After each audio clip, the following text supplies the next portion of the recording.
ปื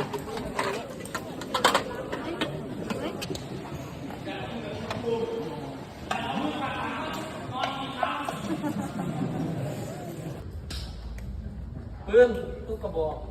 ให้คิดซะว่ามันมีลูกในลำเพลิงตลอดปืนทุกกระบอกเพราะว่าอะไรกฎของการใช้ปืนคือ 1. ห้ามเล็งใส่สิ่งมีชีวิตทุกชนิดนะครับอาวุธประจำกายแกนได้ทหารมาเนี่ยถ้าเก๋ร้อยปีขึ้นไปก็จะมีปืนเสริมไอเทมของเขาเอามึงยังไม่ได้เป็นชิลจะนอนอีกไหมไม่ครับเหลือเวลาไหมเอาเรือไปจอดไว้ตรงนี้มาเด้อมาอยู่หาเขาอยู่สิแล้วก็มาจะไปไหน